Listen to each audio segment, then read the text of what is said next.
नमस्कार, मैं हूं विनोद महला। आप देख रहे हैं दा मुद्दा।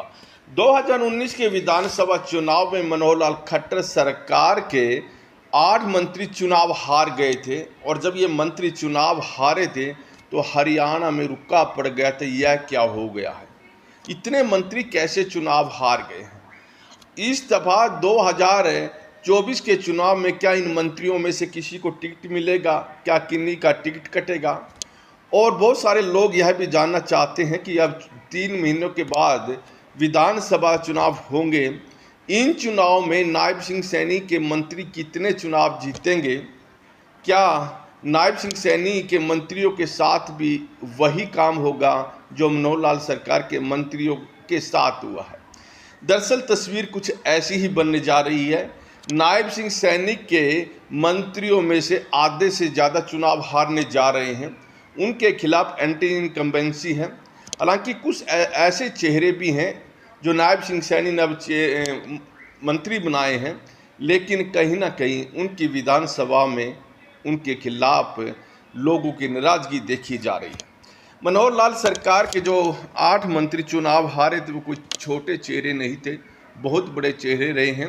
ओम प्रकाश धनखड़ बादली से चुनाव हारे थे, जाट नेता हैं और चुनाव हारने के बाद प्रदेश अध्यक्ष भी हरियाणा के बने। इसी तरह से देखिए कैप्टन अभिमन्यु मंत्री थे, बड़े मंत्री थे और नारनौंद से वो चुनाव हार गए थे। जेजेपी के प्रत्याशी दादा गौतम ने उनको हराया था। तो इसी तरह से रामविलास शर्मा कोई छोटे नेता नहीं थे, भारतीय जनता पार्टी के बहुत पुराने नेता, वो भी चुनाव हार गए थे। रावदान सिंह ने इनको चुनाव हराया था महेंद्रगढ़ विधानसभा से। कविता जैन की बात करें, कविता जैन तीसरी बार जीत नहीं पाई थी और वो मंत्री होते हुए चुनाव हार गई। तो सोनीपत शहरी सीट है और यहाँ से कविता जैन का चुनाव हारना ये बहुत बड़ी बात मानी गई है। तो कर्णदेव कंबोज जो इंद्री से विधायक बने थे, लेकिन 2019 के विधानसभा चुनाव में पार्टी ने उनको रादौर विधानसभा से टिकट दे दिया था, इंद्री से उनका टिकट काट दिया था और कर्णदेव कंबोज चुनाव हार गए थे। कर्णदेव कंबोज की जगह इंद्री विधानसभा से रामकुमार कश्यप को टिकट दी थी और वो चुनाव जीत गए थे। तो इसी तरह से देखिए कृष्ण बेदी जो पूर्व मुख्यमंत्री मनोहर लाल के खासम खास हैं, शाहबाद विधानसभा से उनको टिकट दी गई थी और वो चुनाव हार गए। तो कृष्ण लाल कुमार जो कई बार विधायक इंडियन नेशनल लोकदल के टिकट पर बने और 2014 में भी वो विधायक बने और कृष्ण लाल कुमार भी आरक्षित सीट इसराना से चुनाव हारे। मनीष ग्रोवर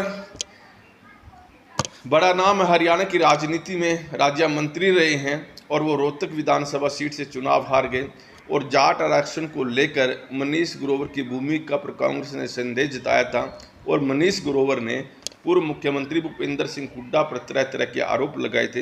ये तमाम नेता बड़े नेता रहे हैं और मंत्री रहे थे मनोहर लाल सरकार के। ये तमाम नेता चुनाव हार गए थे।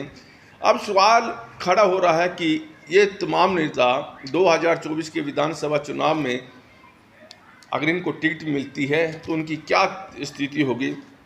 देखिए अब स्थिति इन नेताओं की गंभीर है।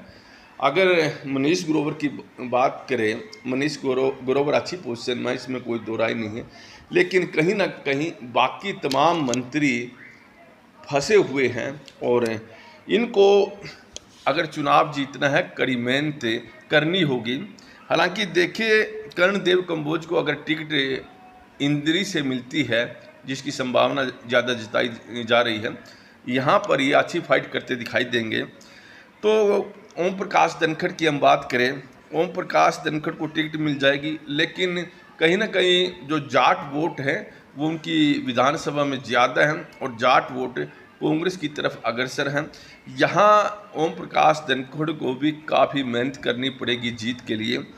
कैप्टन अभिमन्यु इसी स्थिति में है और वहाँ भी जाट वोटों की संख्या अच्छी खासी है और यहाँ कैप्टन अभिमन्यु को भी नारनौंद विधानसभा से बड़ी मेहनत करनी पड़ेगी अगर से विधानसभा में जाना है।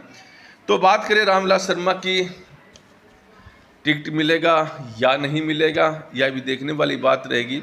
लेकिन यहाँ रामविलास शर्मा और रावदान सिंह के बीच कांटे का मुकाबला हो सकता है। ऐसी संभावना जताई जा रही है। कविता जैन टिकट की संभावना कम है, और जब ये निखिल मैदान भारतीय जनता पार्टी में आए हैं तो उम्मीद यही है कि जो मौजूदा सोनीपत के मेयर हैं उनको टिकट मिल सकता है। और कविता जैन का विरोध काफ़ी सोनीपत में देखने को मिल रहा है। तो ऐसे में देखिए, कृष्ण बेदी शाहबाद में बड़े चेहरे हैं, और देखिए टिकट मिल सकता है, लेकिन जीत के लिए अति कड़ी मेहनत करनी पड़ेगी, तब जाकर विधानसभा में पहुंचेंगे। कृष्णलाल पंवार को इस दफ़ा टिकट नहीं मिलेगा, राज्यसभा के सदस्य हैं, और कृष्णलाल पंवार की पोजीशन उनकी सिराना विधानसभा में अच्छी नहीं है, लोगों की नाराजगी बहुत ज़्यादा है। तो मनीष ग्रोवर अच्छी स्थिति में हैं और ये सीट निकाल सकते हैं अगर कोई ज़्यादा गड़बड़ नहीं हुई।